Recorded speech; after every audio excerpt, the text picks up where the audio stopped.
Hi everyone. स्वागत है आप सभी का कैलिपर एंड करियर में। तो दोस्तों, आज जो हमारा सेशन है ये रिलेट करता है हमारा ज्योग्राफी से। ज्योग्राफी को हम स्टार्ट कर रहे हैं अपने जनरल नॉलेज के सेक्शन में, और जिसमें हम सबसे पहला यहाँ पे टॉपिक जो ले रहे हैं वो ले रहे हैं हमारे यूनिवर्स का। तो एज सच हम सभी को पता है यूनिवर्स क्या है, बट थोड़ा हम चीज़ों को किस हिसाब से समझेंगे, अपने एग्जाम पॉइंट ऑफ व्यू से देखेंगे। तो पूरा हमारे जितने भी ब्रह्मांड यूनिवर्स जिसे हम कहते हैं, ठीक है, कुछ भी जो अवेलेबल है वो सब किसका पार्ट होता है? आपके यूनिवर्स का पार्ट है। सबसे पहली चीज हमें ये ध्यान रखनी है, सब कुछ किसके अंदर आता है? यूनिवर्स के अंदर आता है।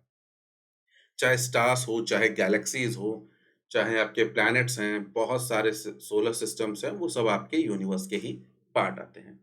तो अगर हम बात करें तो जो कुछ भी टोटलिटी में एग्जिस्ट करता है वो सब आपका क्या है? यूनिवर्स है। ठीक है, चल अब उसके साथ हम बात करते हैं यहाँ पे कि यूनिवर्स की पढ़ाई के लिए एक स्पेशल टर्म यहाँ पे यूज की जाती है जिसे हम कॉस्मोलॉजी कहते हैं। तो ये टर्म्स बहुत इंपॉर्टेंट होती हैं, बहुत सारे एग्जाम्स में यहाँ पे पूछी जाती हैं कि ये स्टडी को क्या कहा जाता है, स्टडी को क्या कहा जाता है। तो यूनिवर्स की स्टडी को कहा जाता है कॉस्मोलॉजी। क्या कहते हैं हम लोग? कॉस्मोलॉजी कहते हैं। अब ये दो वर्ड से बना है कॉस्मोलॉजी। पहला वर्ड है कॉस्मोस, जिसका मतलब होता है यूनिवर्स। क्या मतलब है? यूनिवर्स मतलब है। और दूसरा है लोगोस, जिसका मतलब होता है साइंस। तो ये पूरा बन के क्या बनता है? हमारा कॉस्मोलॉजी, यानी स्टडी ऑफ यूनिवर्स। सिंपल तौर पे अगर हम बात करें, ठीक है। अब इसमें बहुत सारी सब ब्रांचेस भी होती हैं, बट उन सबको हम एक साथ कह सकते हैं कि ये सारी की सारी किसमें आती हैं? कॉस्मोलॉजी में ही आती हैं। अब इसमें आप चाहे गैलेक्सी की स्टडी करें, स्टार्स की स्टडी करें, ब्लैक होल की स्टडी करें, किसी भी चीज की करें, वो सब कॉस्मोलॉजी के ही पार्ट हैं। तो अब हम बात करते हैं कि इतना बड़ा जो यूनिवर्स है, केवल अगर हम इमेजिनेशन करें कि कितना बड़ा है, तो एक हम पूरी तरीके से जानते भी नहीं है कितना है, ठीक है, अंदाजे लगाए जाते हैं बस। तो यहाँ पे बात करते हैं कि इसकी जो ओरिजिन है, ये कैसे हुआ, यूनिवर्स आया कहाँ से, बना कैसे। अगर हम इसकी बात को समझना चाहें तो बहुत सारे साइंटिस्ट ने बहुत सारी अपनी थ्योरीज दी, और उन सभी थ्योरीज में जो सबसे मोस्ट एक्सपेक्ट एक्सेप्टेड जो थ्योरी आपकी मानी जाती है उसे कहा जाता है बिग बैंग थ्योरी। सबसे एक्सेप्टेड थ्योरी यही है, बिग बैंग थ्योरी। अब ये थ्योरी दी किन्होंने थी? ठीक है, तो ये थ्योरी दी थी आपके जॉर्जस लेमेटेर ने। ठीक है, तो इन्होंने यहाँ पे ये इस थ्योरी को दिया, और इसमें इन्होंने कहा क्या था? इसमें इन्होंने ये कहा कि आगे हम इसे थोड़ा और डिटेल में भी देखेंगे कि पहले जो ये पूरा यूनिवर्स हमें जो दिखाई देता है, जो कुछ भी है, ये पहले एक छोटे से मास में कंसंट्रेटेड था। छोटे से मास में कंसंट्रेटेड था, और यहाँ पे एक बहुत बड़ा विस्फोट होता है, एक्सप्लोजन होता है, और ये पूरा मास यहाँ पे डिस्ट्रीब्यूट हो जाता है, और उसके बाद यहाँ पे क्या होता है? हमारे ये सारी चीजें जितने भी यूनिवर्स के अंदर हैं, प्लैनेट, सोलर सिस्टम, हर चीज यहाँ पे फिर आपकी क्रिएट होती है। तो ये बात यहाँ पे इन्होंने बताई थी। तो इसका मतलब हमारा यूनिवर्स एक तरीके से लगातार बढ़ता जा रहा है। और भी साथ में बहुत सारी थ्योरी आई, उन्हें भी हम देखेंगे। ज्यादा डिटेल में नहीं देखना है, बस हमें अपने काम भर का ही देखना है, एग्जाम के हिसाब का। तो चलिए बात करते हैं। तो what the universe is made up of. तो हमारा जो ये ब्रह्मांड है, हमारा यूनिवर्स है, ये बना किसका हुआ है? तो अगर हम ये देखना चाहें कि किसका बना हुआ है, तो टोटल 100% में से अगर हम बात करें तो यहाँ पे 74% हमें डार्क एनर्जी देखने को मिलती है। क्या देखने को मिलती है? Dark energy. और अगर डार्क मैटर की बात करें तो 21% हमारा डार्क मैटर है। 21% डार्क मैटर, 74% डार्क एनर्जी, और 4% हमारा नॉर्मल मैटर है, जिसमें आप अगर बात करें स्टार्स, गैलेक्सीज, जो कुछ भी बना आपको दिख रहा है, वो सब आपका नॉर्मल मैटर है। ठीक है, क्योंकि ये जो डार्क मैटर है आपका, ये डिटेक्ट करना आसान नहीं है इतना, क्योंकि ये किसी भी तरीके के इलेक्ट्रोमैग्नेटिक रेडिएशन से साथ इंटरेक्ट नहीं करता है। और अगर हमें इसके बारे में जानना होता है तो हमें उसके लिए ग्रेविटी का ही सहारा लेना पड़ता है। ठीक है, तो ये है डार्क मैटर। और दूसरी है डार्क एनर्जी। डार्क एनर्जी क्या काम करती है?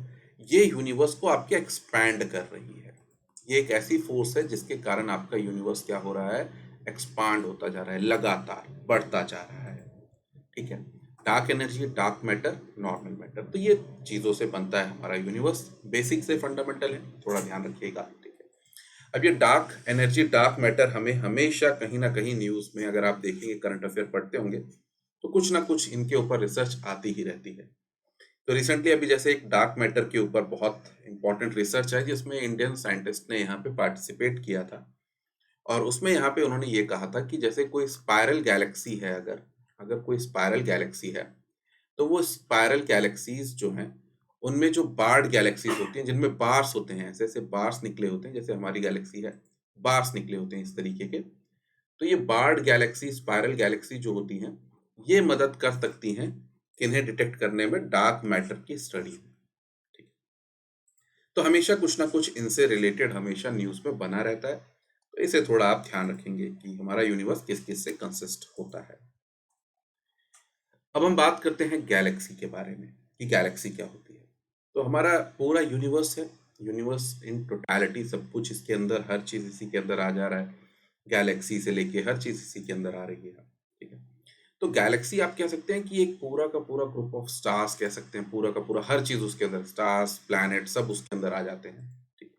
जैसे हम मान के चले हमारी मिल्की वे गैलेक्सी, मिल्की वे गैलेक्सी हमारी, ऐसे ही बहुत सारी गैलेक्सीज हैं। पूरे ब्रह्मांड में बहुत सारी गैलेक्सीज होंगी, अलग अलग शेप की, ठीक है। तो ये है गैलेक्सी, जो ब्रह्मांड के अंदर ही है, मतलब ब्रह्मांड, फिर उसके बाद यूनिवर्स, यूनिवर्स के अंदर गैलेक्सीज ढेर सारी। तो बिलियन ऑफ स्टार्स होते हैं इनके अंदर, बहुत सारा डस्ट है, बहुत सारी आपको डिब्रीज देखने को मिलेंगी, प्लैनेट्स देखने को मिलेंगे, हर चीज आपको यहाँ पे देखने को मिलेगा इसमें।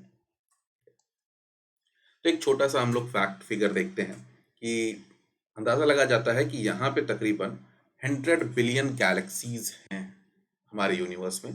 तो अगर हम इसे देखें तो 10⁻11 गैलेक्सीज हमारे यूनिवर्स में है, ठीक है। और हर एक गैलेक्सी में अगर बात की जाए तो 100 बिलियन स्टार्स होते हैं। कितने? 100 बिलियन स्टार हैं, यानी 10⁻11 स्टार हमें यहाँ पे देखने को मिलते हैं। तो अगर टोटल नंबर ऑफ स्टार्स अगर आपसे पूछे जाएं कि यूनिवर्स में कितने हैं, थोड़ा फैक्चुअल टाइप है बट सिंपल है, आप आराम से याद कर सकते हैं, 10⁻22, ठीक है। इतने सारे स्टार्स हमें देखने को मिलते हैं। तो हर एक हमारे यूनिवर्स में गैलेक्सी कितनी? 10⁻11। हर एक गैलेक्सी के अंदर स्टार कितने? 10⁻11। तो टोटल नंबर ऑफ स्टार्स हो गए 10⁻22, ठीक है। तो ये हमारा है कुछ फैक्चुअल इंफॉर्मेशन जो आप ध्यान रखिए। अब हम बात करते हैं कि हमारी जो अर्थ है वो किस गैलेक्सी का पार्ट है। तो हम किसका पार्ट है? हम मिल्की वे गैलेक्सी का पार्ट है। किसका पार्ट है? मिल्की वे गैलेक्सी का पार्ट है। और अर्थ हमारी किस में आती है? सोलर सिस्टम में आती है। तो अब आपको ये समझना होगा कि ये पूरी गैलेक्सी है हमारी, इसी गैलेक्सी के अंदर हमारा भी सोलर सिस्टम है, हमारा सन है, और उसके आजू बाजू जो प्लैनेट क्या कर रहे हैं, रिवॉल्व कर रहे हैं, वो इसी के अंदर आते हैं, ठीक है। तो हमारा पूरा सोलर सिस्टम भी इसी गैलेक्सी के अंदर आता है, मिल्की वे गैलेक्सी के अंदर। अब इसके साथ साथ जैसे हमारा सोलर सिस्टम है, वैसे ही और भी सोलर, इसे हम सोलर सिस्टम क्यों कहते हैं? क्योंकि हम अपना जो हमारा स्टार है, हमारा जो मेन स्टार है, उसे हम सन कहते हैं, इसलिए हम उसे सोलर सिस्टम कहते हैं। वैसे ही दूसरा कोई होगा स्टार, उसका कुछ और नाम होगा, तो वो उसका सिस्टम बन जाएगा, उसके प्लैनेट्स जो उसके आगे आजू बाजू घूम रहे हैं। तो ये सिंपल सा डिफरेंशिएशन होता है, कोई परेशानी की बात नहीं होती इसमें। सबसे मेन है कि हमारी जो गैलेक्सी है, हमारी जो गैलेक्सी है मिल्की वे गैलेक्सी, उसका शेप कैसा है? तो उसका शेप है स्पाइरल। कैसा शेप है? ऐसा स्पाइरल सा शेप है। तो ये थोड़ा आपको ध्यान रखना है। बार्ड गैलेक्सी है, स्पाइरल शेप है आपकी मिल्की वे गैलेक्सी। चलो, अब यहाँ पे एक ये क्वेश्चन कई बार कई एग्जाम्स में पूछा गया है कि इसकी फॉर्मेशन कब हुई थी। तो अगर बात की जाए मिल्की वे गैलेक्सी की जो फॉर्मेशन हुई थी, वो 5 billion year after big bang हुई थी। तो बिग बैंग होने के 5 बिलियन ईयर साल के बाद यहाँ पे आपकी मिल्की वे गैलेक्सी का फॉर्मेशन हुआ था। अब फर्स्ट पर्सन जिन्होंने इसे देखा वो थे आपके गैलीलियो गैलीली, ठीक है। हर कोई इनका नाम जानता ही है, ठीक है। तो गैलीलियो गैलीली जो है, इन्होंने फर्स्ट पर्सन थे जिन्होंने इस गैलेक्सी को यहाँ पे डिनोट किया और कहा कि ये भैया हमारी मिल्की वे गैलेक्सी है। तो फैक्चुअल इंफॉर्मेशन ध्यान रखें। तो इस तरीके से ये है हमारी मिल्की वे गैलेक्सी। जैसे आप देख सकते हैं ये बार्ड गैलेक्सी ही है, ये देख रहे हैं बार ऐसे निकले हुए हैं, ये देखिए ये बार ही हैं, ये बार ही कहलाते हैं आपके, और ये स्पाइरल है। ठीक, चलिए अब हमारे जो लेटेस्ट नोन गैलेक्सी जो हमने अभी खोजी है, इंसान लगातार खोजता रहता है यूनिवर्स में कुछ ना कुछ नया, उसे हम कहते हैं ड्वार्फ गैलेक्सी। क्या कहते हैं? ड्वार्फ गैलेक्सी उसका नाम दिया है। और हमारे जो गैलेक्सी है मिल्की वे गैलेक्सी, उसके सबसे नियरेस्ट गैलेक्सी है एंड्रोमेडा गैलेक्सी। कौन सी गैलेक्सी है? एंड्रोमेडा गैलेक्सी सबसे नियरेस्ट है। अब नियर का मतलब ये नहीं है कि दिल्ली से मथुरा, ठीक है, नियर मतलब ये बहुत ही दूर है, बट सबसे पास ये है। ठीक है, चल अब हम बात करते हैं बिग बैंग थ्योरी के बारे में। तो बिग बैंग थ्योरी हमने पहले ही अभी देखा है कि पहले सारा मास जो था हमारा, जितना भी मैटर था, सब कुछ था, वो एक कंसंट्रेटेड था, पूरी तरीके से पूरा कंसंट्रेटेड था। एक छोटे से पॉइंट पे सारा मास कंसंट्रेटेड था। फिर उसके अंदर होता है एक बहुत बड़ा एक्सप्लोजन। बहुत बड़ा कब होता है? 13 बिलियन ईयर्स अगो। 13.798 पूरा याद रखने की जरूरत नहीं, इतना बस नॉर्मल सा ध्यान रखें। बिलियन ईयर्स अगो ये होता है। अब जब ये ब्लास्ट होता है उसके बाद यहाँ पे हमारे गैलेक्सीज का, स्टार्स का, सबका, हर चीज का फॉर्मेशन स्टार्ट होता है। ठीक है, तो यहाँ पे अगर आप बात करें ये कैसे फॉर्मेशन होता है, तो ये सब बहुत साइंटिफिक चीज़ों में बहुत ज़्यादा आगे जब हम बात करते हैं, तब वहाँ पे आगे पढ़ के हम हिग्स बोसॉन जब पढ़ेंगे तब हम चीज़ें समझेंगे कि किस तरीके से यहाँ पे मास एनर्जी एनर्जी मास में कन्वर्ट होता है, जो आइंस्टाइन की आप स्पेशल थ्योरी ऑफ रिलेटिविटी में आप देखते भी हैं, उसका एक पार्ट ही है। ठीक है, उतना डेप्थ में हमें नहीं जाना है, उस चीज़ों को थोड़ा ध्यान रखना है। तो ये जब ब्लास्ट होता है उसके बाद ये पूरा क्या होती हैं चीज़ें आपकी आगे चल के कन्वर्ट होती हैं, और आपकी जितनी गैलेक्सीज हैं, स्टार्स हैं, सब चीज़ें यहाँ पे, प्लैनेट्स प्लैनेट सबका फॉर्मेशन होता चलता है। एक दूसरे से ये दूर हो रही हैं, इसके बहुत सारे हमारे पास प्रूफ्स हैं। ठीक है, अलग अलग साइंटिफिक चीज़ों से, प्रूफ से हम इसे प्रूव करते हैं कि हमारी जो गैलेक्सी है, हमारा जो यूनिवर्स है, ये क्या कर रहा है? एक्सपैंड कर रहा है। क्या कर रहा है? एक्सपैंड करता जा रहा है, बढ़ता जा रहा है। तो अब इस तरीके से थोड़ा हम देखते हैं, ज़्यादा डिटेल में मत जाइएगा, इसे थोड़ा सा आपको परेशान भी कर सकता है, तो इसलिए यहाँ पे देखिए ये पूरा मास यहाँ पे एक तरफ कंसंट्रेटेड था, फिर इसके अंदर क्वांटम फ्लक्चुएशंस होते हैं। ठीक है, क्वांटम लेवल पे फ्लक्चुएशंस होते हैं। फिर उसके बाद यहाँ पे इसके अंदर एक्सप्लोजन होता है, और ये लगातार आपका बढ़ता जा रहा है, बढ़ता जा रहा है। आप देख रहे हैं पहले यहाँ पे छोटा छोटा छोटा तो छोटा है, और उसके बाद ये सारी चीजें दूर होती जा रही हैं। ठीक है, सब चीजें दूर होती जा रही हैं। इसी को हम कहते हैं बिग बैंग एक्सपांशन। ठीक, फर्स्ट स्टार का फॉर्मेशन 400 बिलियन ईयर अगो हुआ। ठीक है, तो इसी तरीके से चीजें यहाँ पे डेवलपमेंट ऑफ गैलेक्सी, प्लैनेट्स हुए, तो इस तरीके से चीजें आपकी चलती गई। तो यहाँ पे सबसे मेन रोल प्ले जो किया वो डार्क एनर्जी ने किया। ठीक है, ये डार्क एनर्जी ही जो है उस यूनिवर्स को हमारे एक्सपैंड लगातार करती जा रही है। अब हम बात करते हैं कि कुछ और भी थ्योरीज हैं। एज सच आपको इन थ्योरीज का इतना ज़्यादा नहीं जानना है, बस थोड़ा सा ध्यान रखें कि कुछ और थ्योरी हैं जो कि इन्हीं ने दी। तो बिग बैंग थ्योरी आपकी जॉर्जेस लेमेटर की हो गई। स्टेडी स्टेट थ्योरी आपकी थॉमस गोल्ड और हरमन बॉन्डी ने यहाँ पे दी। ठीक है, पल्सेटिंग यूनिवर्स थ्योरी जो है आपकी एलन सैंडेंस ने दी, और इन्फ्लेशनरी थ्योरी जो है आपकी एलन एच गुप्त ने दी। तो बाई चांस अगर कभी पूछे तो बस ये ध्यान रखना है कि ये थ्योरीज भी आपकी यहाँ पे आती हैं, बट एज सच इनमें से कोई इतनी एक्सेप्टेड थ्योरी नहीं है वाइडली। सबसे ज़्यादा बस केवल बिग बैंग थ्योरी को ही यहाँ पे क्या किया, एक्सेप्ट किया गया है, क्योंकि मैक्सिमम हमने जो भी यहाँ पे रिसर्च की, जो भी खोजें की हैं यूनिवर्स में, जो कुछ भी टेलीस्कोप और बाकी सब चीज़ों से जो कुछ भी खोजा है, वो सब हमारा टोटली रिलेट करता है बिग बैंग के प्रूफ्स को अच्छे से यहाँ पे बताता है। ठीक है, चलिए जैसे स्टेडी स्टेट में कहा गया कि नहीं बढ़ तो रहा है बट मास चेंज नहीं होता है, वो उतना कांस्टेंट है। पल्सेटिंग में कहा गया नहीं पहले बढ़ रहा है फिर कम हो रहा है। तो इस तरीके से अलग अलग दिए गए, बट इनके कोई इतने प्रूफ्स नहीं देखने को मिले। अब हम बात करते हैं हिग्स बोसोन। बहुत इंपॉर्टेंट है, इसे आप एक तरीके से गॉड पार्टिकल भी कह सकते हैं।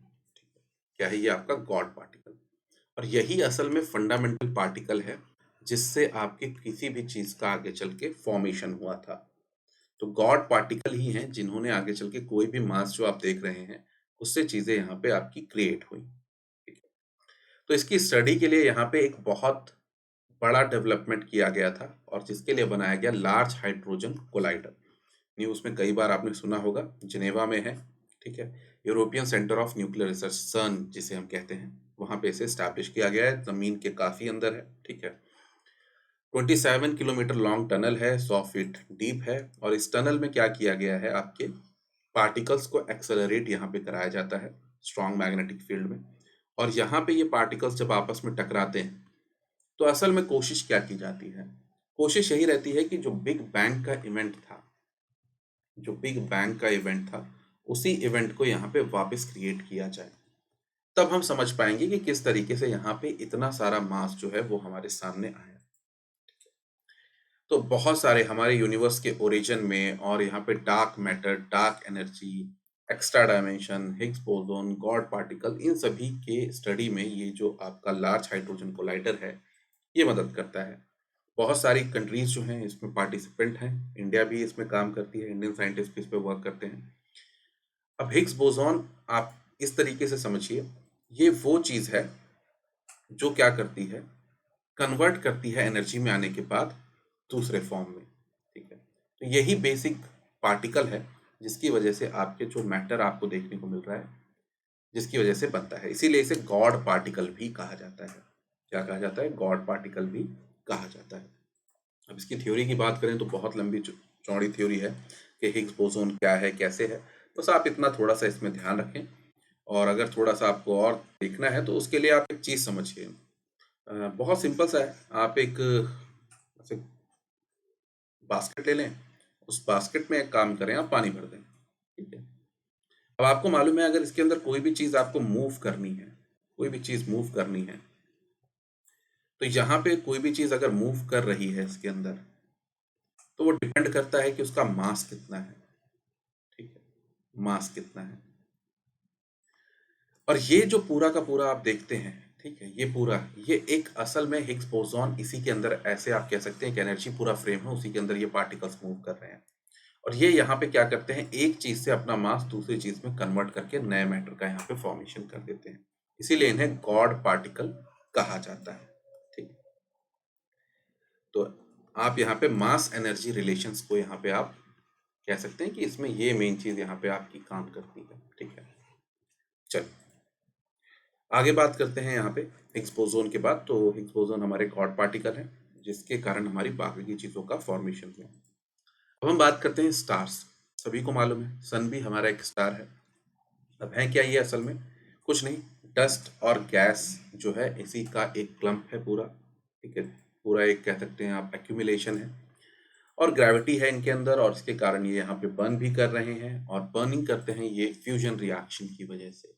बस ये रिएक्शन आपको ध्यान रखनी है सबसे मेन, फ्यूजन रिएक्शन। हमेशा अभी न्यूज में खूब ज्यादा चल भी रही है, क्योंकि अभी चाइना ने इस फ्यूजन रिएक्शन को, या फिर आप कह सकते हैं आर्टिफिशियल सन को यहाँ पे किसी तरीके से कराया भी है, तो ये न्यूज में हमेशा बना रहता है। तो बहुत सारी गैसेस यहाँ पे बर्न हो रही होती हैं, और बहुत सारी ये लाइट एनर्जी को रिलीज करता है। कुछ यहाँ पे नासा ने कहा जैसे लाइट को 4.35 ईयर्स लगते हैं अल्फा सेंचुरी से, 4.25 ईयर्स लगते हैं प्रॉक्सिमा सेंचुरी से अर्थ तक आने के लिए। ठीक है, कोई फैक्चुअल इन्फॉर्मेशन है, इतनी कोई बड़ी बात नहीं है। मेन बस हाँ, स्टार्स स्टार्स जैसे हमारा सन है, बनते किसकी वजह से हैं? फ्यूजन रिएक्शन की वजह से इनके अंदर होती है, तब हमें ये दिखते हैं। अब एक बहुत इंपॉर्टेंट है कि आपके सारे स्टार्स एक जैसे नहीं होते हैं, बहुत अलग अलग तरीके के होते हैं। तो सबसे पहला यहाँ पे होता है नेबुला। नेबुला यानी पूरा आपका जो गैस, डस्ट, इन सब का एक कलेक्शन है पूरा का पूरा। ठीक है। अब इसे दो तरीके से आप बांट सकते हैं, एक होता है आपका स्मॉल स्टार, और एक बनता है आपका लार्ज स्टार। दोनों चीजें अलग होती हैं। बस यहाँ पे आप थोड़ी सी चीज ध्यान रखिएगा, कई बार आपको ये चीजें वर्ड सुनने को मिलते हैं। स्मॉल स्टार जब आगे जाता है तो वो, इनके अंदर होता क्या है, असल में किसी भी स्टार के अंदर फ्यूल ही होता है। फ्यूल ही तो बर्न हो रहा होता है, हमें मालूम है हाइड्रोजन और हीलियम है, वही बर्न होता है, और उसके कारण यहाँ पे एनर्जी रिलीज होती है, तो वो खत्म भी तो होगा, सिंपल सी बात है। तो स्मॉल स्टार और लार्ज स्टार, तो जब फ्यूल खत्म होता है तो उसके बाद ये कन्वर्ट भी होते हैं, किसी दूसरी चीज में कन्वर्ट होते हैं। तो स्मॉल स्टार आपका आगे चल के बनता है रेड जायंट, ये ध्यान रखिएगा। लार्ज स्टार बनते हैं red super giant. Red giant आगे चल के यहाँ पे आपका कन्वर्ट होता है किसमें? आपका व्हाइट ड्वार्फ में, प्लानिटरी सॉरी नेबुला में, फिर उसके बाद व्हाइट ड्वार्फ में। और उसी तरीके से रेड जायंट यहाँ पे सुपरनोवा में कन्वर्ट होता है, और उसके बाद जाके यही न्यूट्रॉन स्टार या फिर आपका ब्लैक होल बनता है। तो बस ये थोड़ा सा डिफरेंशिएशन दोनों के बीच में ध्यान रखिएगा। कई बार आपने सुना होगा रेड सुपर जायंट, सुपरनोवा आप सुनते होंगे, फिर ब्लैक होल सुनते होंगे, न्यूट्रॉन स्टार ये सब सुनते हैं जो आप, ये सब यही है कि एक लार्ज तारा जो होता है जब वो अपना पूरा का पूरा यहाँ पे क्या नाम है सब कुछ जो फ्यूल है वो खत्म हो जाता है तो उसके अंदर एक्सप्लोजन होता है, डेथ होती है, उसी को हम सुपरनोवा कहते हैं। और उसके बाद यहाँ पे या तो ब्लैक होल का फॉर्मेशन होगा या न्यूट्रॉन स्टार का फॉर्मेशन होता है। ठीक है, और अगर छोटा है स्टार तो हमें व्हाइट ड्वार्फ यहाँ पे देखने को मिलता है। ठीक है, चलिए, तो ये थोड़ी सी चीजें आप ध्यान रखिएगा। और मेन यहाँ पे क्या है, सब कुछ हमने देखा था न्यूक्लियर फ्यूजन। ठीक है, न्यूक्लियर फ्यूजन। अब हम आगे बात करते हैं। तो हमने यहाँ पे थोड़ा सा देख लिया यूनिवर्स क्या है, गैलेक्सी क्या है, हिग्स बोसोन के बारे में थोड़ा पढ़ लिया। अब आते हैं हम अपने सोलर सिस्टम के बारे में। सबसे पहली चीज, हम इसे सोलर सिस्टम क्यों कहते हैं? सोलर सिस्टम इसलिए कहते हैं क्योंकि मेनली यहाँ पे हमारा कौन है, सन है, और सन के आजू बाजू प्लैनेट्स क्या कर रहे हैं, रोटेट कर रहे हैं। तो ये सन और सन के आजू बाजू प्लैनेट्स रोटेट कर रहे हैं, इसीलिए इसे सोलर सिस्टम कहा जाता है, सिंपल वर्ड्स में। हर कोई जानता ही है यहाँ पे। ठीक है, तो 8 प्लैनेट्स हैं, मून्स हैं उनके, ये सब चीजें यहाँ पे इसकी रोटेट कर रही हैं सन की ग्रेविटी के अंदर, जिसमें एस्ट्रॉइड, कॉमेट, मेटियोर सब आते हैं। अब थोड़ा सा हम यहाँ पे समझते हैं एक चीज को।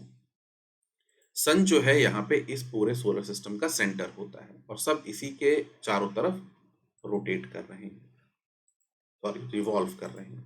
ठीक है, क्या कर रहे हैं, रिवॉल्व कर रहे हैं।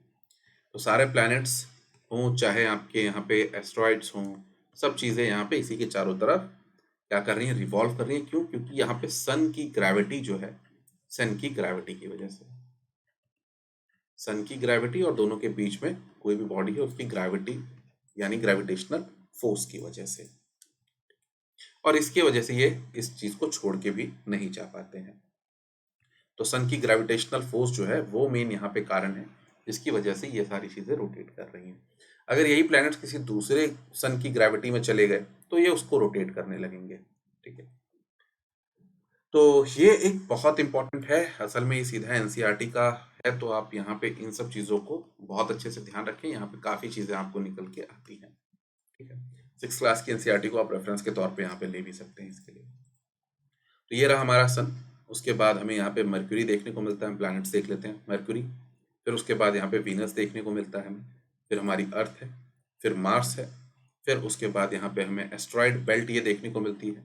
एस्ट्रॉइड बेल्ट यानी ये छोटे छोटे, कोई ऐसा कहा जाता है कोई पुराना हमारा प्लैनेट होगा इस एरिया में वो जो टूट गया, और ये उसी के टुकड़े हैं, उसी के टुकड़े जो चारों तरफ यहाँ पे घूम रहे हैं।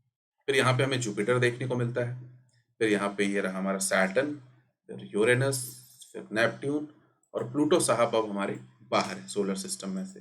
ठीक है, तो क्या हुआ था कि वो क्वालिफाई नहीं कर पाए प्लैनेट बनने की जो कंडीशंस हैं। तो ये हमारा सोलर सिस्टम है। ऑर्डर आप लोगों को पता ही है, बचपन से पढ़ते हैं, my very educated mother just says us 9 planet. ठीक है, तो वो वाला आप हमेशा से पढ़ते हैं, तो उसी से तरीके से आप ध्यान रखें। अब हम बात करते हैं यहाँ पे कि कुछ इंपॉर्टेंट इंफॉर्मेशन यहाँ पे इस चार्ट में नीचे दी गई हैं, इनको आप थोड़ा ध्यान रखेंगे, बहुत ज़्यादा इंपॉर्टेंट है, क्वेश्चंस यहाँ पे बनते हैं। तो जैसे मर्क्यूरी जो है इसका 1 ऑर्बिट, सबसे पहले आप समझिएगा दो चीज़ों के अंदर फर्क, एक ऑर्बिट, ठीक है, और एक दूसरा आप समझ लीजिए एक्सिस के अलोंग। तो जहां पे आपको ऑर्बिट दिख रहा है, ऑर्बिट का मतलब होता है कि ये सन है और वो प्लैनेट उस सन के चारों तरफ कितने टाइम में चक्कर काट रहा है। ठीक है, तो जिस पाथ को वो फॉलो करता है सन के चारों तरफ रिवॉल्व करने में, ध्यान रखिएगा 2 वर्ड में डिफरेंस है, रिवॉल्व और रोटेट। रिवॉल्व का मतलब होता है सन के चारों तरफ घूमना। ठीक है, सन के चारों तरफ जो घूम रहे हैं उसे रिवॉल्व कहते हैं।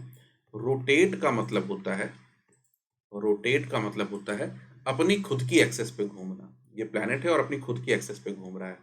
ठीक है, जैसे लट्टू घूमता है वैसे। ठीक है, तो अब यहाँ पे हम बात करते हैं, ये सन है और सन के चारों तरफ वो प्लैनेट जो घूम रहा है वो कितना टाइम ले रहा है अपना एक ऑर्बिट पूरा करने के लिए।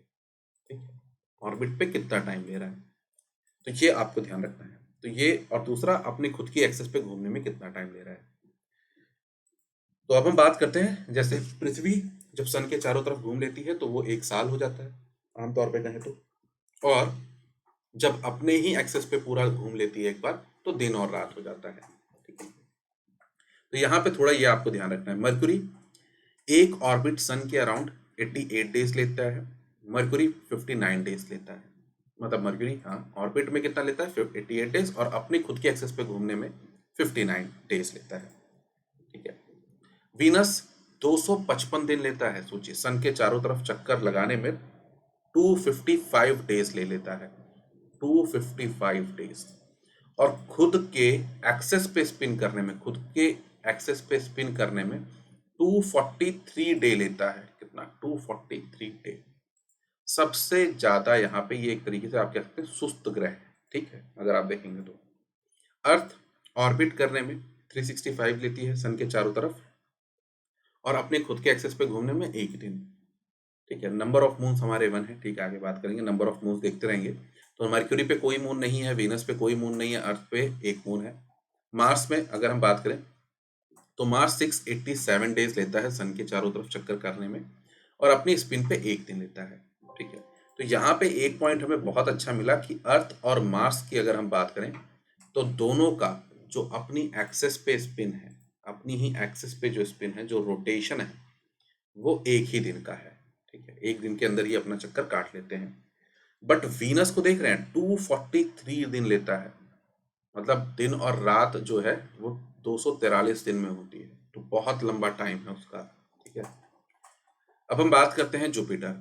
तो एक ऑर्बिट जो लेता है वो 11 साल 11 महीने में लेता है। ठीक है, मतलब 12 साल आप ले लीजिए, सूर्य के चारों तरफ, सन के चारों तरफ चक्कर काटने में केवल, ठीक है, कितना लेता है? 12 साल लेता है।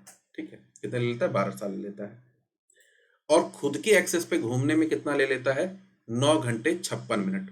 ठीक है, मतलब मान के चलो, टोटल मान के चल लीजिए कि आप 10 घंटे मान लीजिए। ठीक है, कि 10 घंटे के आसपास में अपना एक स्पिन पूरा कर लेता है। अब एक बात सोचिए, जुपिटर इतना बड़ा ग्रह है, जुपिटर इतना बड़ा ग्रह, सबसे बड़ा ग्रह है, बट फिर भी सबसे बड़ा प्लैनेट होने के बावजूद भी जुपिटर खुद की एक्सेस पे ही रोटेट करने में, खुद की एक्सेस पे रोटेट करने में, खुद का एक चक्कर पूरा करने में, गोल होने में, ठीक है, कितना टाइम लेता है? केवल मान के चलिए 10 घंटे। वही वीनस तो इससे बहुत छोटा है, और वीनस कितना टाइम ले रहा है? 243 डे ले रहा है, 243 पूरा एक राउंड करने में, सन के आजू बाजू नहीं, अपनी एक्सेस पे।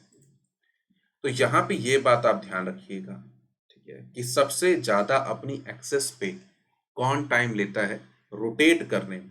तो रोटेशन टाइम सबसे ज्यादा किसका है? वीनस का है, 243 डे। चलिए, अब आगे बात करते हैं सैटर्न। ठीक है, तो एक ऑर्बिट में 29 साल लेता है। ठीक है, एक स्पिन में 10 घंटे 40 मिनट लेता है। यूरेनस 84 ईयर लेता है, और अपने स्पिन पे 17 घंटे 14 मिनट ले लेता है। ठीक है, नेपट्यून एक ऑर्बिट 164 में, एक स्पिन 16 घंटे में। ठीक है, चलिए, नंबर ऑफ मून सबके दिए गए हैं। ठीक है, आप देख सकते हैं नंबर ऑफ मून्स ये कम ज्यादा होते रहते हैं, तो इन्हें देखते रहिएगा। ठीक है, नए नए मून्स खोजे जाते हैं तो बनता रहता है। अब सबसे मेन बात आपने यहाँ पे देखी होगी कि ये जो प्लैनेट्स दूर हैं यहाँ पे एस्ट्रॉइड बेल्ट के बाद, जो प्लैनेट हैं जैसे जुपिटर, यूरेनस, सैटर्न, नेपट्यून, ये दूर हैं।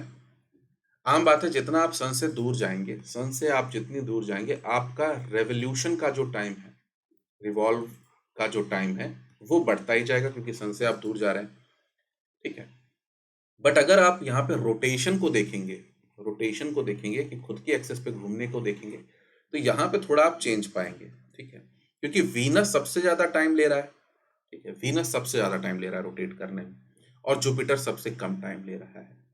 ठीक है, तो ये थोड़ी चीजें आप ध्यान रखिएगा। सबसे मैक्सिमम टाइम कौन लेता है? वीनस लेता है रोटेशन में, और सबसे कम कौन लेता है? जुपिटर लेता है। ठीक, तो ये थोड़ी चीजें जहां पे अतरंगी सी दिखे वो ध्यान रखनी है। अब हम बात करते हैं कि ये हमारा जो सोलर सिस्टम है, सोलर सिस्टम जो है हमारा, इसमें जो एस्टेरॉइड बेल्ट के अंदर के प्लैनेट्स हैं, मतलब हमारा यहाँ पे मरकुरी, वीनस, अर्थ और मार्स, इन्हें हम कहते हैं इनर प्लैनेट्स। क्या कहते हैं? इनर प्लैनेट्स या रॉकी प्लैनेट्स कहते हैं। इनर प्लैनेट, रॉकी प्लैनेट कहते हैं क्योंकि ये रॉक्स के बने हुए हैं।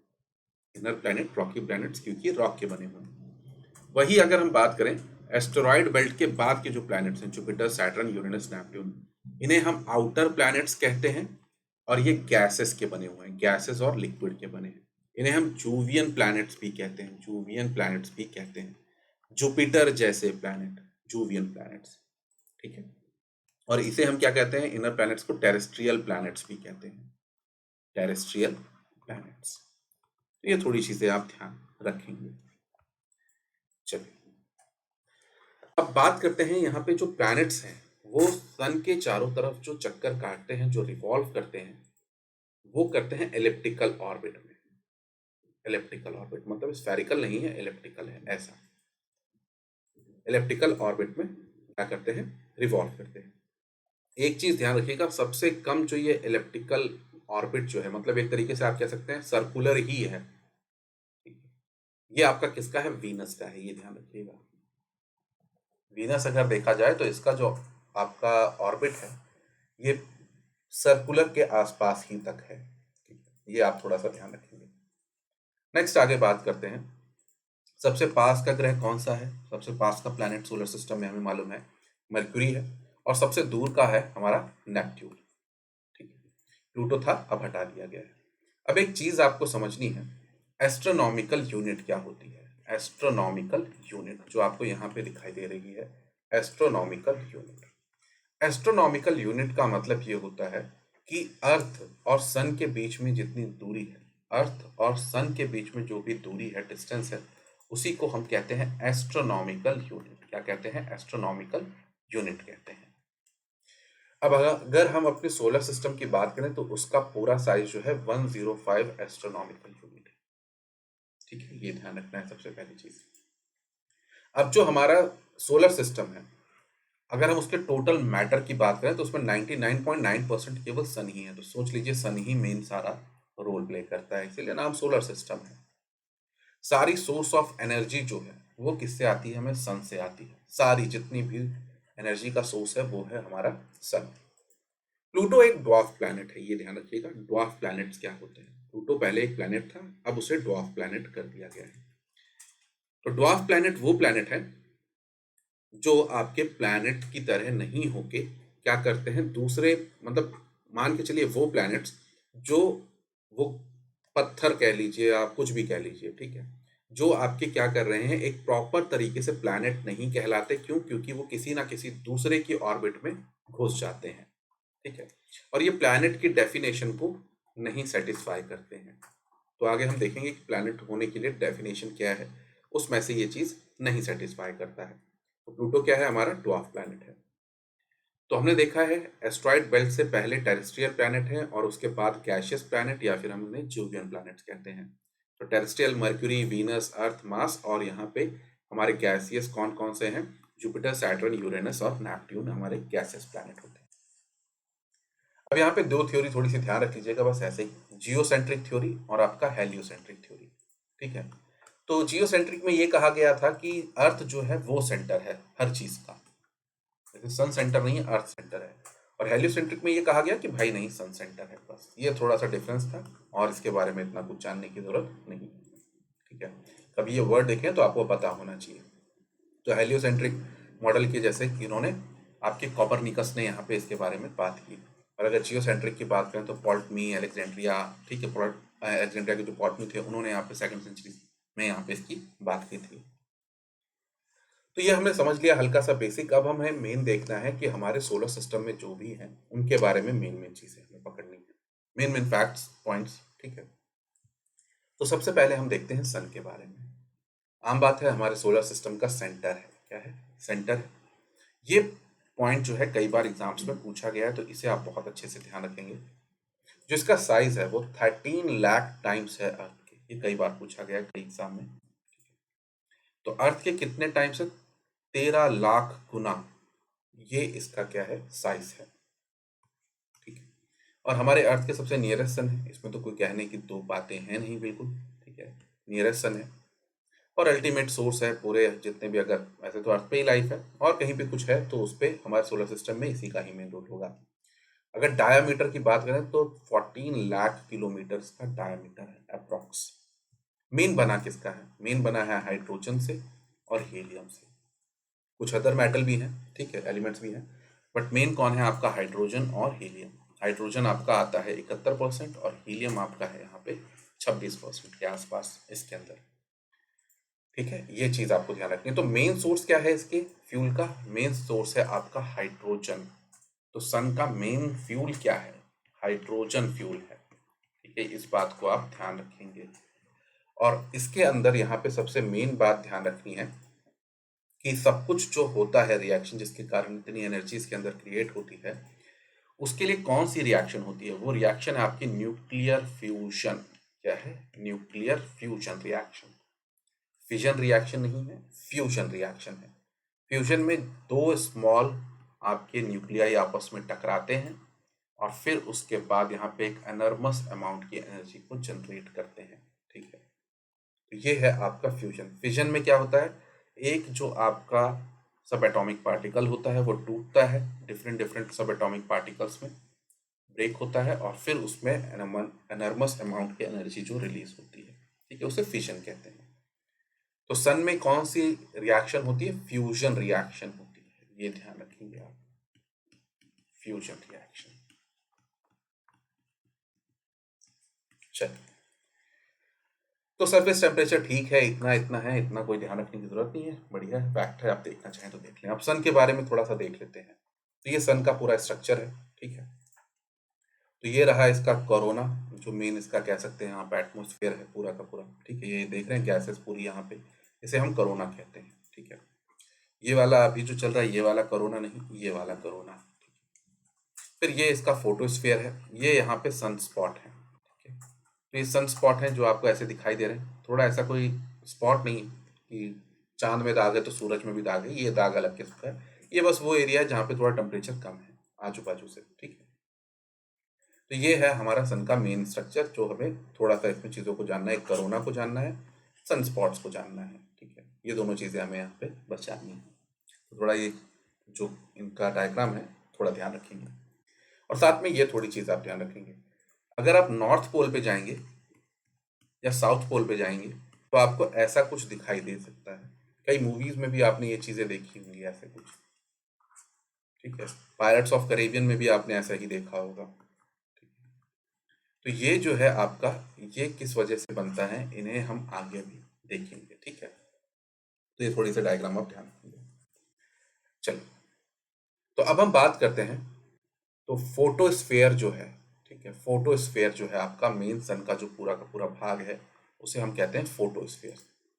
अब क्या होता है, जो इसके सन के जो एटमोस्फेयर है, इसके अंदर जब कोई भी किसी भी तरीके का ब्लास्ट कह लीजिए या इंस्टेबिलिटी या कुछ भी आएगा, तो यहाँ पे क्रिएट होते हैं आपके सोलर फ्लेयर्स। सोलर फ्लेयर्स, ठीक है, सोलर फ्लेयर्स क्रिएट होते हैं। अब ये सोलर फ्लेयर्स अपने साथ बहुत सारी एनर्जी, बहुत सारे पार्टिकल्स को साथ में लेके चलते हैं, ठीक है। और जब ये पार्टिकल्स यहाँ पे सोलर फ्लेयर्स आते हैं तो ये अर्थ की मैग्नेटिक फील्ड से टकराते हैं। तो अर्थ की मैग्नेटिक फील्ड जो है हमारी, वो अगर हम देखें तो नॉर्थ पोल और साउथ पोल की तरफ यहाँ पे एक गैप है, ठीक है, इधर गैप होता है। तो ये जो सोलर फ्लेयर्स आते हैं ये यहाँ से एंटर कर जाते हैं एटमॉस्फेयर में, ठीक है। और इसके कारण यहाँ पे एक कलरफुल इफेक्ट बनता है इस तरीके का, नॉर्थ पोल और साउथ पोल में। तो ये आपको कहीं और नहीं दिखाई देगा, ये नॉर्थ पोल और साउथ पोल में ही दिखाई देगा। इसी को जब आप थोड़ा सा ध्यान रखें, ऑस्ट्रेलिया से ध्यान रख लेना बस, साउथ पोल में इसे अरोरा ऑस्ट्रेलिस कहते हैं और नॉर्थ पोल में अरोरा बोरालिस कहते हैं, बस काम खत्म। तो ऑस्ट्रेलिया से बस ध्यान रख लीजिएगा, अरोरा ऑस्ट्रेलिस आपका साउथ पोल में, उसका अपोजिट बोरालिस जो दिखेगा वो नॉर्थ पोल में बनता है, कलरफुल इफेक्ट होता है, ठीक। तो ये एक चीज़ हमें ध्यान रखनी, मीन्स जो भी चीज़ें हमारी मेन लॉजिकल हैं। दूसरी बात करते हैं सन स्पॉट्स। ये भी सन के लिए समझना बहुत ज़्यादा ज़रूरी है, असल में कुछ नहीं है। सन में जो धब्बे दिखाई देते हैं हम अपनी आंखों से तो नहीं देख सकते, बट अगर आप सही टेलीस्कोप्स का इस्तेमाल करते हैं तो इन्हें देखा जाता है। तो ये बस सन के जो भी एरिया है उस एरिया से आजू बाजू का एरिया कोई भी जो थोड़ा सा ठंडा है वो असल में सन स्पॉट है, ठीक है, उसे हम सन स्पॉट कहते हैं। टेम्परेचर इसका थोड़ा जो साइड्स में एरिया है उससे कम होगा। अब इसके कारण बहुत बड़ी प्रॉब्लम क्रिएट होती है, ठीक है। इनके कारण यहाँ पे मैग्नेटिक रेडिएशंस जो है बहुत स्ट्रांग यहाँ पे प्रोड्यूस होती हैं सनस्पॉट्स की वजह से। और उसके कारण हमारे wireless communication system, satellite communication system में बहुत दिक्कत आती है। तो कई बार यहाँ पे इंफॉर्मेशन ऐसे दी जाती है, नासा और बाकी ऑर्गेनाइजेशन रिलीज करती हैं कि आप क्या करें, सारे वायरलेस जो है सैटेलाइट कम्युनिकेशन भी रोक दिया जाता है, बहुत चीज़ों को बंद कर दिया जाता है। ठीक है, क्यों? क्योंकि फिर ये इंस्ट्रूमेंट्स आपके खराब हो सकते हैं।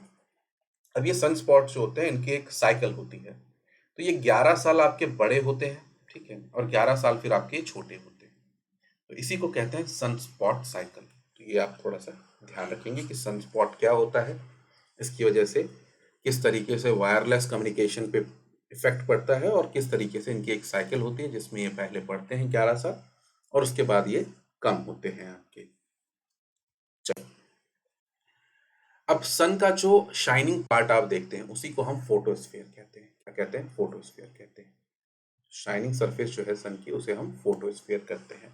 ठीक है, पूरी एनर्जी इसी से रिलीज हो रही है। और सन का जो आउटर एटमोस्फेयर है, आउटर लेयर जो एटमोस्फेयर है, उसे हम करोना कहते हैं। क्या कहते हैं? करोना। अब करोना आप कब देखेंगे? जब आपका सोलर इक्लिप्स होता है, जब टोटल इक्लिप्स आपका होता है, तो उसके बाद सन पूरी तरीके से मुंह से ढक गया, तो उसके बाद जो आपको यहाँ पे चमक जो दिखाई देती है, वो असल में उसका करोना है। ठीक है, और इस करोना को अभी वाले करोना से, कोविड से मत रिलेट कर दीजिएगा। ठीक है, इसे हम क्या कहते हैं? करोना। ठीक है, और इसके लिए हम स्पेशल टेलीस्कोप्स का इस्तेमाल करते हैं, ठीक है, जिन्हें हम क्रोनोग्राफ कहते हैं। क्या कहते हैं? क्रोनोग्राफ जिन्हें हम कहते हैं। आगे बात करते हैं। ठीक है, बाकी सब ये थोड़ी क्या नाम है, फैक्चुअल टाइप वाली इंफॉर्मेशन है। ठीक है, कोई इतना खास नहीं है। ये आप ध्यान रख लें, सन जो है 150 मिलियन किलोमीटर अवे है अर्थ से, कहीं कहीं पे पूछ लिया जाता है ये। और लाइट को यहाँ पे 8.5 मिनट्स तकरीबन लगते हैं, क्या नाम है, सन से अर्थ तक आने। चलो, तो यहाँ पे सन के बारे में जो मेन चीज़ जाननी थी वो हमने जान ली। मेन हमारा सन के बारे में यही था कि उसमें मेन फ्यूल क्या है। तो मेन फ्यूल उसका हाइड्रोजन है, हीलियम मेन फ्यूल नहीं है, ये ध्यान रखिएगा। तो हाइड्रोजन मेन फ्यूल है। इसकी वजह से ये एनर्जी उसके पास आती है, न्यूक्लियर फ्यूजन की वजह से आती है, फिजन की वजह से नहीं आती है। ये चीज़ ध्यान रखिएगा। सबसे दो मेन इंपॉर्टेंट चीज़ है। करोना क्या होता है ये आपको ध्यान रखना है, उसका आउटर एटमोस्फेयर है। सनस्पॉट क्या होता है, सनस्पॉट का साइकिल क्या है, जिसकी वजह से मैग्नेटिक यहाँ पे आपकी डिस्टर्बेंस होती है अर्थ पे, और जिसके कारण कम्युनिकेशन सिस्टम को प्रॉब्लम क्रिएट होती है। नेक्स्ट उसके बाद आपको ध्यान रखना है कि जब सोलर फ्लेयर्स आते हैं तो उसके कारण किस तरीके से आपके अरोरास का क्रिएशन होता है नॉर्थ पोल और साउथ पोल में। तो ये कुछ चीजें हैं जो आपको थोड़ी बहुत जाननी है। ठीक है, तो ये हमने सन से रिलेटेड खत्म कर लिया जो हमें जानना था। अब हम आते हैं अपने किसके ऊपर, हम आते हैं अपने प्लैनेट्स के ऊपर। तो सन खत्म हो गया, अब हम आते हैं प्लैनेट्स पे। ठीक, तो पूरे हमारे जो यूनिवर्स है उसके अंदर दो तरीके की बॉडी होती है। दो तरीके की बॉडी होती है, एक लुमिनस, एक नॉन लुमिनस। ठीक है, एक लुमिनस बॉडी होती है, तो सिंपल हम साइंस में पढ़ते हैं। लुमिनस बॉडी कौन सी? जो खुद अपना किसी ना किसी तरीके से एनर्जी, लाइट को रेडिएट करे, उनसे निकल रही, उसे हम लुमिनस बॉडी कहते हैं। नॉन लुमिनस वो जो अपनी किसी भी तरीके की लाइट या फिर किसी चीज को रेडिएट नहीं कर रहे हैं, ठीक है, उन्हें नॉन लुमिनस कहते हैं। तो लुमिनस में अगर हम लेके चलें तो सन हुआ, स्टार हुआ, ये हमारे लुमिनस बॉडी हो गए। ठीक है, नॉन लुमिनस में अगर हम बात करें तो हमारे प्लैनेट्स जो है, अब आप बात करेंगे मून तो हमें दिखाई देता है, तो इनकी खुद की कोई लाइट नहीं होती है। असल में इनके ऊपर कोई लाइट पड़ती है तब वो दिखाई देता है। जैसे मुझे अगर आप अभी देख पा रहे हैं तो मेरे रूम में कोई लाइट चली है, वो मेरे से टकरा रही है, फिर वो रेज आपकी आंखों में पहुंचे तब आप उन्हें देख पा रहे हैं। ठीक है, मेरी खुद की तो कोई लाइट नहीं, अगर उस लाइट को बंद कर देंगे तो मैं आपको नहीं दिखाई दूंगा। ठीक है, तो वही सिंपल सी बात है। और ये सारी की सारी चीजें हमारी सेलेस्टिकल बॉडीज कहते हैं। इन्हें क्या कहते हैं? सेलेस्टिकल, जो भी है ब्रह्मांड में उन्हें हम सेलेस्टिकल बॉडीज कहते हैं। तो प्लैनेट्स क्या होते हैं? ओपेक बॉडी होती हैं, और जब सन से या स्टार से इनके ऊपर लाइट गिरती है तब हम इन्हें देख पाते हैं। अब कौन सी चीज प्लैनेट है ये कौन डिसाइड करेगा? तो IAU जो है वो इसे डिसाइड करती है। तो इंटरनेशनल एस्ट्रोनॉमिकल यूनियन जो है वो डिसाइड करता है कि प्लैनेट क्या है। तो प्लैनेट की प्रॉपर डेफिनेशन है। तो पहला पॉइंट जो आपको प्लैनेट के लिए ध्यान रखना है कि कोई भी चीज प्लैनेट तब होगा, किसी भी बॉडी को, सेलेस्टिकल बॉडी को हम प्लैनेट तब कहेंगे जब वो सन के चारों तरफ चक्कर काट रहा हो। ठीक है, ठीक है, पहली चीज ये। दूसरी पास उसके पास एक सफिशिएंट इतना मास हो कि वो अपने आप की ग्रेविटी बनाए और खुद को एक स्फेरिकल शेप में कन्वर्ट कर पाए। पूरा नहीं, तकरीबन तकरीबन स्फेरिकल शेप हो, राउंड शेप हो। और तीसरा, वो किसी दूसरे के ऑर्बिट में एंटर ना कर रहा हो, उसका खुद का ऑर्बिट जो हो वो पूरा क्लीन हो, इतना ज़्यादा गंद ना मचा हो उसमें, ठीक है, और वो किसी के में एंटर ना कर रहा हो। तो अगर ये 3 चीज़ें वो सेटिस्फाई कर रहा है तो उसे प्लैनेट की कैटेगरी में रखा जाता है। अब यहाँ पे प्लूटो जो भाई साहब थे, उन प्लूटो भाई साहब को क्यों हटा दिया गया? क्योंकि ये नेपट्यून की उसमें ऑर्बिट में घुस जाते थे। तो इन्हें कहा गया आप बाहर चले जाइए और आपको हम बना दिया गया है ड्वार्फ प्लैनेट। ठीक है, क्या बना दिया गया है? Dwarf planet. तो ये प्लैनेट की 3 कंडीशन है जो आपको माननी है। अब 8 प्लैनेट है, हमने देख ही लिया, Mercury, Venus, Earth, Mars, Jupiter, Saturn, Uranus, Neptune. ठीक है, चलो। और जो नहीं है उन्हें हम ड्वार्फ प्लैनेट दे देते हैं, जैसे Ceres, Pluto, 203, UB 313 temporary name दिया गया है। ऐसे बहुत सारे हमारे ड्वार्फ प्लैनेट भी हैं। तो हमने यहाँ पे समझ लिया, ये हमारा जो है Mercury, Venus, Earth, Mars, Jupiter, Saturn, Uranus, Neptune, और ये रहा प्लूटो जो अब हमारा प्लैनेट नहीं है। और इनके बीच में हमें यहाँ पे देखने को मिलती है एक एस्ट्रॉइड बेल्ट, मार्स और जुपिटर के बीच में। तो ध्यान रखिएगा एस्ट्रॉइड बेल्ट यहाँ है। अब यहाँ पे ध्यान रखिएगा, इन्हें हम इनर प्लैनेट्स कहते हैं, इन्हें हम आउटर प्लैनेट्स कहते हैं, इन्हें हम टेरेस्ट्रियल या फिर रॉकी प्लैनेट्स भी कहते हैं, और इन्हें हम जोवियन प्लैनेट या फिर गैसियस प्लैनेट भी कहते हैं, क्योंकि ये मैक्सिमम रॉक के बने हैं और ये किसके बने हैं? आपके गैसेस के बने हैं। ठीक है, इनका साइज इनके हिसाब से कम ही है, देख सकते हैं, और इनकी डेंसिटी इनसे ज़्यादा है। ये थोड़ी चीज़ आप ध्यान रखिएगा। डन यहाँ पे। तो सबसे बड़ा प्लैनेट यहाँ पे आप देख सकते हैं जुपिटर है, सबसे छोटा आपका मरक्यूरी है। ठीक है, सबसे पास का मरक्यूरी है, सबसे दूर का नेपट्यून है। सबसे तेज यहाँ पे रोटेट कौन करता है? आपका जुपिटर सबसे तेज रोटेट करता है। सबसे स्लो रोटेट कौन करता है? वीनस आपका सबसे स्लो रोटेट करता है। सभी इलिप्टिकल ऑर्बिट में घूम रहे हैं सन के चारों तरफ, बट अगर हम बात करें कि इसका ऑर्बिट सर्कुलर है, मैक्सिमम देखा जाए, तो वीनस का ऑर्बिट काफी ज्यादा सर्कुलर भी देखने को मिलता है। अर्थ एकमात्र प्लैनेट है, ओनली प्लैनेट है जिसपे यहाँ पे अभी हम लाइफ खोज पाए हैं। ठीक है, आगे और चीज़ों को हम डिटेल में पढ़ते चलेंगे, इसकी कोई बात नहीं है। ठीक है, तो यहाँ तक हमारा जो खत्म हुआ है उसे हम एक बार देख लेते हैं फटाफट। ठीक है, तो हमने शुरुआत में क्या देखा? हमने शुरुआत में देखा कि यूनिवर्स क्या होता है, पूरी एक टोटलिटी है, मतलब हर चीज़ जो भी एग्जिस्ट करती है, इसकी स्टडी को हम कॉस्मोलॉजी कहते हैं। ठीक है, और इसकी जो फॉर्मेशन की बात हुई है वो बिग बैंग थ्योरी, जिसे जॉर्ज लेमिटर जी ने दिया था, उसके अंडर यहाँ पे इसके फॉर्मेशन की बात की गई है। फिर हमने देखा यूनिवर्स किसका बना हुआ है, dark matter, dark energy, normal matter का। मैक्सिमम पोर्शन किसका है? डार्क एनर्जी का है, जो मेन एक्सपांशन का काम यहाँ पे कर रही है। फिर हमने गैलेक्सी को देखा कि हमारे गैलेक्सी में बहुत सारे गैस क्लाउड्स ये सब हैं, और इसी से आगे चल के हमारे नंबर ऑफ गैलेक्सीज हमने देखी 10⁻11, नंबर ऑफ स्टार 10⁻11 पर गैलेक्सी, और टोटल 10⁻22 स्टार्स हैं। मिल्की वे गैलेक्सी को देखा हमने, समझा वो कैसी है, स्पाइरल है, कब फॉर्मेशन हुई? 5 billion year ago after big bang. तो इस तरीके से हमने देखा कि कैसी हमारी गैलेक्सी है। ठीक है, बिग बैंग थ्योरी की बात की हमने, पूरी तरीके से कब हुई? 13 बिलियन ईयर अगो हुई थी।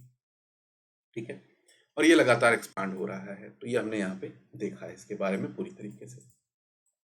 और भी कुछ थ्योरी थी, हमने देख लिया किन किन उन्होंने वो थ्योरी दी थी। ठीक है, तो बस हमें ध्यान रखना है मेन बिग बैंग थ्योरी, और बाकी सबके नाम ध्यान रखें, पूछेगा नहीं, बस इतना ध्यान रखें, बिग बैंग थ्योरी, जॉर्ज लेमिथर, और बाकी सबके नाम थोड़ा आप ध्यान रखें। हिग्स बोसॉन यानी गॉड पार्टिकल की हमने बात की, जो आपका बेसिक यहाँ पे मास को लेके आता है। इसके लिए हमने देखा लार्ज हाइड्रोजन कोलाइडर सन, जो इसे पूरी तरीके से कंडक्ट करा रहा है, जिसमें हम God particle, dark matter, dark energy और बाकी सब चीज़ों को यहाँ पे पढ़ रहे हैं। स्टार के फॉर्मेशन की बात की, जिसमें मेन फ्यूजन रिएक्शन मेन यहाँ पे रोल प्ले करती है। स्टार्स को अगर हम बांटे तो लार्ज स्टार और स्मॉल स्टार से अलग अलग तरीके की चीज़ें बनती हैं। उसे हमने देखा red giant, red super giant, planetary nebula, supernova, ऊपर बनता है व्हाइट ड्वार्फ, नीचे न्यूट्रॉन स्टार और ब्लैक होल।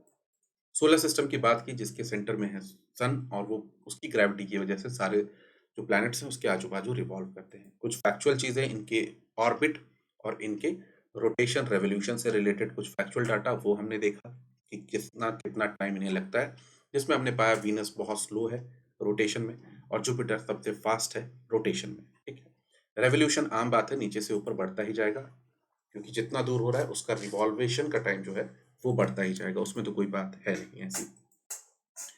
अब आगे हम बात करते हैं यहाँ पे, फिर हमने देखा कि एलिप्टिकल ऑर्बिट है जिसमें वीनस जो है काफी ज्यादा सर्कुलर है, ठीक है। फिर उसके बाद हमने सोलर सिस्टम का साइज देखा, 105 एस्ट्रोनॉमिकल यूनियन हमने समझा, सन और अर्थ के बीच की जो दूरी है उसे हम एस्ट्रोनॉमिकल यूनियन कहते हैं, यूनिट कहते हैं। फिर टेरेस्ट्रियल गैसियस प्लैनेट्स हमने देखे, जियोसेंट्रिक और हेलियोसेंट्रिक मॉडल को समझा, सन के मेन फैक्ट्स को समझा, न्यूक्लियर फ्यूजन होता है, मेन फ्यूल हमारा हाइड्रोजन है, ठीक है। इन सब चीजों को देखा, कुछ फैक्चुअल चीजें देखी, 13 लाख टाइम है, अर्थ के डायमीटर कितना है, ये सब कुछ फैक्चुअल चीजें भी हमने इसकी देखी। फिर हमने साथ में यहाँ पे इसका अरोरा को समझा कि अरोरा क्या होते हैं, सन स्पॉट क्या होते हैं, किस तरीके से इनका साइकिल होता है, किस तरीके से क्या क्या चीजें वायरलेस कम्युनिकेशन में प्रॉब्लम क्रिएट करते हैं। ये सारी चीजें समझने के बाद हमने यहाँ पे प्लैनेट्स पे आए और प्लैनेट्स का देखा कि किस तरीके से प्लैनेट्स को यहाँ पे डिफाइन किया जाता है कि प्लैनेट्स क्या होते हैं, ठीक है। तो ये भी हमने देखा कि प्लैनेट्स की डेफिनेशन क्या है और क्यों कोई प्लैनेट ड्वार्फ प्लैनेट किस तरीके से बनता है। और ये सारी चीजों में 3 पॉइंट्स जो थे मेन हमारे, वो 3 पॉइंट्स हमने यहाँ पे समझे। साथ में हमने ये भी समझा ल्यूमिनस बॉडी क्या होती है, नॉन ल्यूमिनस बॉडी क्या होती है। फिर यहाँ पे कुछ उन्हीं सब चीजों को हमने थोड़ा और समराइज किया और चीजों को समझा कि क्या क्या चीजें कैसी होती हैं, ठीक है। चलिए, तो ये सारी चीजें हमारी यहाँ पे खत्म होती हैं। अब हम बात करते हैं यहाँ पे, नेक्स्ट सेशन में हम आगे तो बढ़ेंगे, बट उसके साथ साथ अब हम देखते हैं कुछ हमारे, एक मिनट रुकिए, क्वेश्चंस को देखते हैं। चलिए, ज्यादा नहीं, कुछ क्वेश्चंस देखेंगे।